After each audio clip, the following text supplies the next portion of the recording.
You know, in the world of martial arts, you hear these incredible stories, legends of masters who could do things that seem, well, impossible.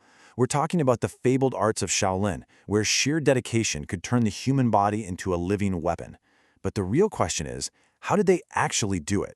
So how exactly does that work? I mean, really think about it. How can a normal human hand, just flesh and bone, be transformed through nothing but pure discipline and, some secret knowledge into something with almost superhuman power?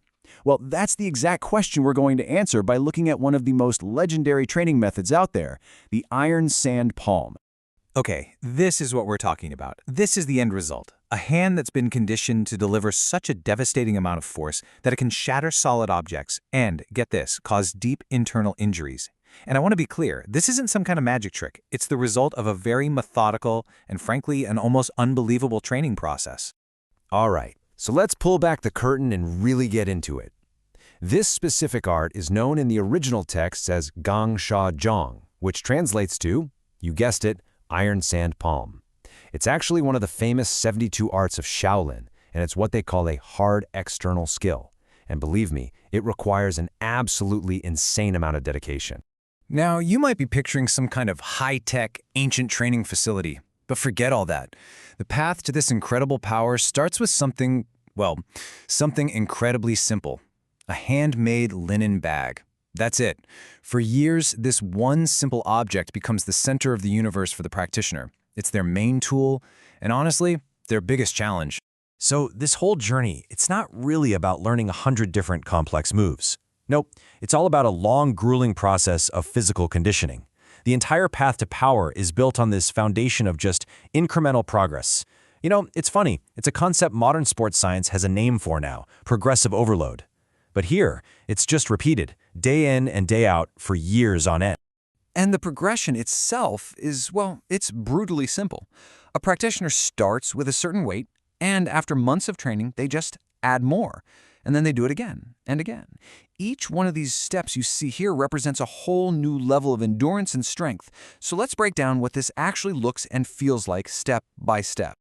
Okay, so the journey starts right here. 40 jin. The bag is filled with coarse iron sand, weighing 40 jin. Now you might be asking, what's a jin? It's a traditional Chinese unit of weight, about half a kilogram. So do the math, we're talking about 44 pounds, or 20 kilos. And trust me, that is not a light weight to be hitting over and over again. So the student gets into a solid horse stance for balance, and they just begin striking.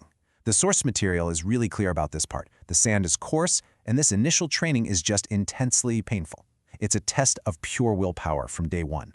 And only after they can strike this bag for months on end without any problem, then they add another 30 jin, bringing the total up to 70. All right, let's fast forward. A lot. We're talking years down the line now.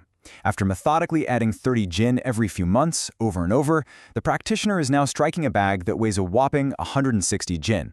Let's put that in perspective. That's over 175 pounds, or almost 80 kilograms. Just imagine that. And by this point, at this really advanced stage, their form has totally changed. It's completely evolved. The source actually describes their movements, the strike, the spin, the rotation, as being totally fluid and effortless. I mean, effortless while hitting something that heavy. This whole process continues until they hit the final stage of mastery, striking a staggering 190 jin bag. So, the big question, the one you're probably all thinking, how long does this take? All of it. Well, according to the source text, to achieve what they call full mastery of the iron sand palm, it takes about 8 years. 8 years of continuous, dedicated training. There are absolutely no shortcuts. But wait, hitting a bag for 8 years can't be the whole story, right? There has to be more to it. And there is. The training has this hidden element, a secret, really. That's what makes it all possible. It's the key to how the hands can actually endure this kind of punishment and grow stronger, instead of just being completely destroyed. And I mean, that's the obvious question, isn't it? If you strike a heavy bag full of iron sand for years and years, logic tells you you're going to get arthritis, broken bones, just permanent, crippling damage. So how in the world did these practitioners avoid that? How did they keep their hands intact? Well, the answer is pretty incredible. It lies in a secret medicinal formula. We're talking about a really potent mixture of herbs and minerals, all boiled in water. And the practitioner uses this to wash their hands both before and after every single training session. Every single one. And when you look at the ingredients list, it honestly reads like something out of an ancient apothecary's book. You've got powerful herbs like aconite root, which is known in traditional medicine for being a serious pain reliever. You have resins like frankincense and myrrh, which people have used for thousands of years to boost blood circulation and heal tissue. And then you get to the really wild stuff, like dragon bone, which is literally fossilized bone that was believed to calm the spirit and strengthen the body. Just amazing. So, this type of formula actually has a name. It's a kind of Dita Jiao, which translates to fall and hit wine. And its whole purpose is basically threefold. First, it gets the blood circulating. Second, it nourishes the bones. And third, it detoxifies the tissues. You have to understand the healing part is just as critical as the striking part. You literally cannot have one without the other. Okay, and that brings us to the final, and honestly, the most important piece of this whole puzzle. Because think about it, after 8 long years of physical torture and this intense medicinal conditioning, you've created a person with a truly dangerous amount of power. So, how is that power controlled? Well, that question gets to the very essence of the art itself. The source text could not be more clear about this. The #1 prerequisite for even starting this training isn't physical strength. It's not about how tough you are. It's about a specific mindset, having a virtuous and compassionate heart. The internal character of the person, who they are inside, that's what matters most. It's paramount. And this isn't just, friendly suggestion. It's a dead serious ethical code. The master has to be disciplined in their spirit, not just in their body. They are strictly forbidden from using this power when they're angry or for silly, trivial things.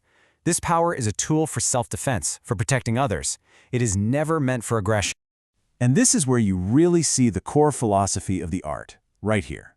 On one hand, the training creates this immense, almost scary, destructive potential. But on the other, it demands an equally huge sense of responsibility. The power you gain to break things must be balanced by the duty to protect and preserve. So, when you get right down to it, true mastery of the iron sand palm isn't just about having a hand that can break bricks. It's about the complete package. It's the synthesis of all 3 pillars we've talked about: the relentless physical training, the secret healing medicine, and of course, the unwavering ethical discipline. All 3 have to be there. Which kind of leaves us with one final big question to think about. After 8 years of turning a hand into a devastating weapon, maybe the training reveals something profound. That the ultimate form of strength isn't actually the power to strike, but the wisdom and the compassion to know when you shouldn't.